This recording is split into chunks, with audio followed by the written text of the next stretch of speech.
का जहां कुर्मी समाज एक बार फिर सड़क पर उतरकर अपनी मांगों को लेकर आंदोलन करता नजर आ रहा है। समाज की पुरानी मांग रही है कि उन्हें अनुसूचित जनजाति में शामिल किया जाए और चूंकि सरकार ने जातीय गणना की घोषणा कर रखी है, जो कि अगले साल से ये प्रक्रिया शुरू होगी, तो ऐसे में कुर्मी समाज अपनी मांगों को लेकर आंदोलनरत है और उनकी मांगों को लेकर सत्ताधारी खेमा हो या फिर बीजेपी एनडीए खेमा अपनी अपनी बात रख रहे हैं। कोई भी उनके समर्थन में खुलकर कुछ बोलता नहीं दिख रहा है, लेकिन एनडीए खेमे के प्रभावशाली नेता सुदेश महतो इसी समुदाय से आते हैं, इसी समुदाय के नाम पर राजनीति करते हैं और जेएमएम ने इसी बहाने उन्हें निशाने पर लिया है और कहा है कि सुदेश महतो ने सिर्फ उनके नाम पर राजनीति की है, सत्ता का सुख भोगा है, लेकिन इस समुदाय के लिए कुछ नहीं किया है। स्वतंत्र है आंदोलन करने के लिए, मांगे रखनी चाहिए, लोकतांत्रिक तरीके से रखनी चाहिए और मुझे लगता है ये बहुत पुरानी मांग है, बहुत ही पुरानी। 17 साल भाजपा का शासनकाल इस राज्य में रहा, क्या कुछ हुआ उस समय? कुर्मी समाज के अपने आप का बड़ा नेता कहलाने वाले सुदेश महतो जी लगातार उस सरकार के स्टीयरिंग पर बैठे हुए थे, पूरा रिमोट कंट्रोल लेके चलते थे वो सरकार का। क्यों नहीं उस समय ये मांग पूरी हो पाई? केंद्र में भी सरकार थी। समाज लोकतंत्र है, लोकतंत्र में आंदोलन करने का अधिकार, अपनी बातों को रखने का अधिकार हर व्यक्ति को है और तभी हमारा लोकतंत्र भी मजबूत होता है। और हमें लगता है कि ये अभी कोई निर्णय अभी इस बात पे हुआ नहीं है, तो आगे भी जो भी आंदोलन चल रहा है स्वाभाविक तौर पे उस आंदोलन पर पार्टी का जो भी निर्णय होगा वो निर्णय फिर। कुर्मी जो है आदिवासी नहीं हो सकते हैं। कुर्मी को मैंने बताया था कि आदिवासियों का हक वो कभी किसी कीमत पे नहीं ले सकते, इसीलिए उन्होंने आदिवासी विरोधी आज ही नहीं, निशा भगत को ये कुर्मी और कुर्मी जो पूछ रहे हैं कि भगत हो तो आदिवासी हो कि नहीं, इसका प्रमाण दो, तो मुझे लगता है कि प्रमाण देने की आवश्यकता तो नहीं है, लेकिन मैं आपको प्रमाण देती हूँ कि आप कौन है।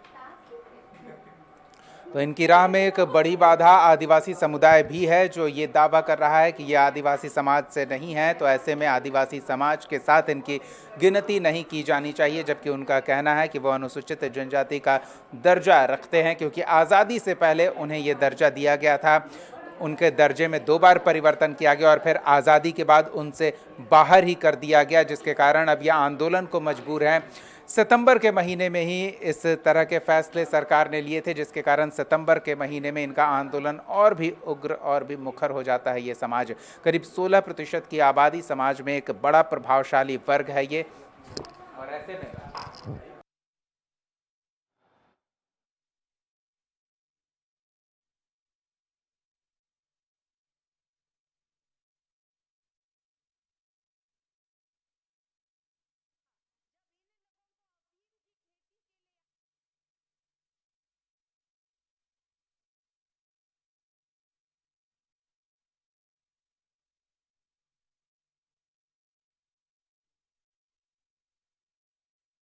आंदोलन को लेकर अब गहमा गहमी बढ़ती दिख रही है।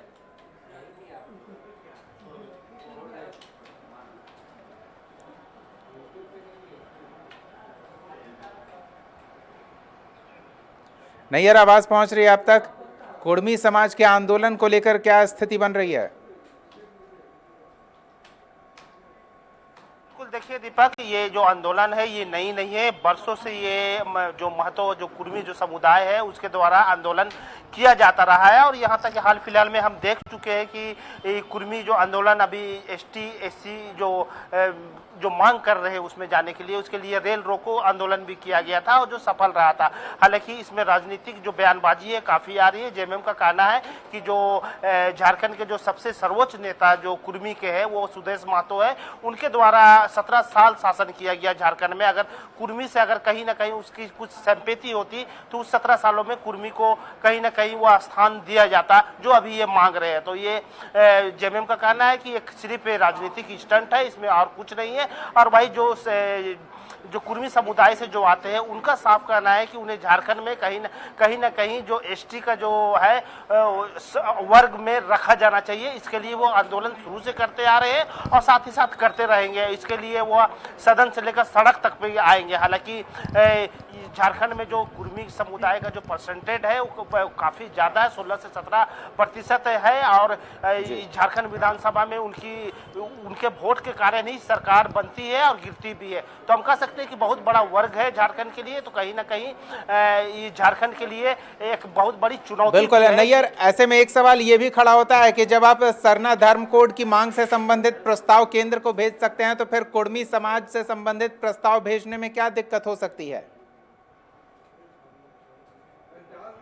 जी बिल्कुल, देखिए ये बात तो पक्ष सत्ता पक्ष है वो उसका साफ कहना है कि हम जो कुर्मी के लिए जो भी कार्य है वो करेंगे। हालांकि जो कुर्मी जो नेता है जो एनडीए शासन में 17 साल झारखंड में राज किए उसके लिए उन्हें कुछ करना चाहिए। हालांकि वो कुछ किए नहीं है और लेकिन कुर्मी समुदाय के लिए इस सरकार के द्वारा काफी कुछ किया जाएगा। हालांकि इस बात का यह बात नहीं सत्ता पक्ष के लिए बोला जा रहा है कि कुर्मी को एसटी वर्ग में रखा जाएगा, इस बात की तो पुष्टि नहीं करता। लेकिन इतना तय है कि उनकी जो मांग है उनकी मांग पर राजनीतिकरण जरूर हो रही है और साथ ही साथ सिर्फ राजनीति हो रही है। अब देखना है कि इस पर कौन किस दिशा में आगे बढ़ता है, क्योंकि जो विपक्ष में है वो 17 साल तक सत्ता में थे। मौजूदा सत्ताधारी खेमा ये आरोप जेडीयू बीजेपी और आजसू पर मढ़ रहा है कि उन्होंने सत्ता में रहते हुए इस समाज के लिए कुछ नहीं किया और अब जेएमएम और महागठबंधन की सरकार पर हमला बोल रहे हैं, ये सिर्फ और सिर्फ राजनीतिक लाभ के लिए। तो उधर कुर्मी समाज ये उम्मीद सत्ताधारी खेमों से लगाए हुए है कि उनके हक में भी प्रस्ताव केंद्र तक सरकार भेजे। हेमंत सोरेन सरकार से उन्हें ये आस है। हालांकि आदिवासी समाज उनके इस मांग के आड़े आ रहा है। देखना दिलचस्प होगा कि इस समाज के मांग को लेकर सरकार क्या निर्णय लेती है। फिलहाल न्यूज़ रूम लाइव में इतना ही। कशिश न्यूज़ पर खबरों का सिलसिला जारी रहेगा। देखते रहिए कशिश न्यूज़।